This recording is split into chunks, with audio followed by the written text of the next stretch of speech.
ثانيا، ثم انا كون نحل تليفون نلقى مرة ودات حاجة. ثم كون نحل تليفون نحل حاجة فيسبوك انستا تيك توك نلقى مغرب دارت حاجة ولا تكاليفت ولا دات كاس. هاو بيتركبوا لنا الغمة، بيطلعونا لاطونسيون، بيتركبوا لنا السكر الملح. ما فهمتش انايا.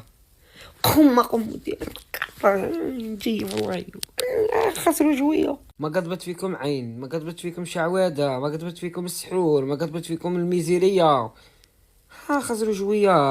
ما ديروا كيفنا خسروا كيما حنا. على اللي يخسر عيبو، اللي يخسر ماشي راجل. خسروا حنا تاني خسرنا ورانا قاعدين رجال. خسروا نتوما تاني نورمال عادي ما فيها والو. هادي الخسارة كي تخسر تتعلموا صوالح بزاف، كي تخسروا ثم كي تعود تربح ما غاديش تتعلم. اللي تخسر باش تتعلم. خسروا شوية. مركتوها بزاف. الذكاء الاصطناعي ولكم هكرين كرة قدم. معليش هادو كي يكبروا يولوا يخسروا كيما الكبار.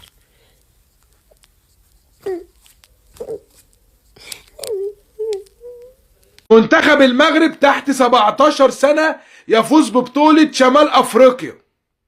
17 سنة دول الصغيرين ما شاء الله. الكبار عاملين إنجاز رابع عالم وأفريقيا وكاس عرب. لسه دول الصغيرين اللي جايين. كسبوا كل المنتخبات بالعلامة الكاملة. كسبوا الجزائر وتونس ومصر وليبيا.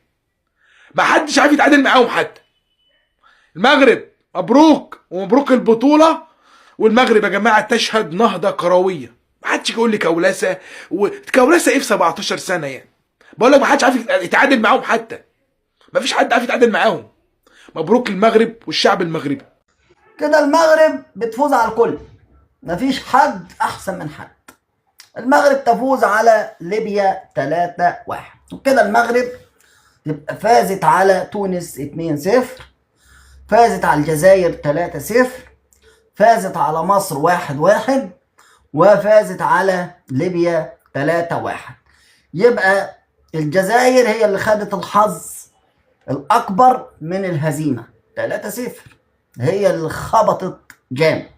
من بعديها ليبيا 3-1، ومن بعد ليبيا تيجي تونس في المرتبة الثالثة في الخسائر. يعني الخسائر الأكبر الجزائر، ليبيا، تونس، ومصر. ده خبط 3 وده 3 وده 2، ولكن مصر كانت 2-1، ولكن احنا جايبين هدف بهدفين. ليه؟ لأن الكورة اتلعبت خبطت في المقص ورجعت خبطت في قلب اللاعب، جت رايحة اللاعب التاني سجل هدف في دراماتيكية. غير طبعا الهدفين بتوع المغرب كانوا وحشين. فيبقى مصر 2-2، يبقى مصر هي الأقل خسائر أمام المغرب. يبقى كده مصر هي الأقل خسائر أمام المغرب. يبقى مصر يعتبر الثاني. مصر يعتبر الثاني يعني مش الثالث، لا. لكن بقى بالنقاط والكلام البطيخ ده، الجزائر هي الثاني 7 نقاط، ومصر 6 نقاط، وتونس وليبيا خلاص. ولكن أنا قلت لكم دول عفاريت في كرة القدم وهيكسبوا ليبيا. تخيل بقى، مش محتاجين ان هم يكسبوا ليبيا ولكن كسبوها. يعني لو احنا بقى وشامطين الجزائر وتونس والمغرب، ونيجي اخر ماتش ده مع ليبيا، بص تلاقي فيه فير بلاي كده، واللعيبه بتتدلع والاحتياطي بينزل وبنلعب مع بعض كده ونسلم على بعض ونشوف بقى المهارات. يعني بيبقى لعب على الواقف كده. لا، ما عندهمش الكلام ده. المغاربه ما يعرفوش لا جرابة ولا محبة ولا أخوة، ولا يعرفوا أي شيء في الكلام ده. في الملعب، في الملعب المغاربة وارثينها من على الكبار، من أول المنتخب الكبير للأصغر للأصغر منه.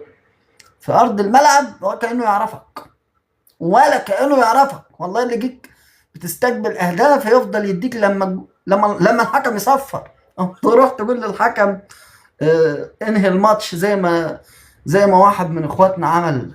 اخواتنا المغاربه قالوا انهي بقى الماتش، كفايه بقى كده. في ماتش اللي هو انتهى 0-0 ده في الاولمبياد. فهم دول المغاربه، هم دول المغاربه. تعالوا نروح نشوف تسليم الكاس عشان نبارك ليهم باستلامهم للكاس، ونرجع تاني.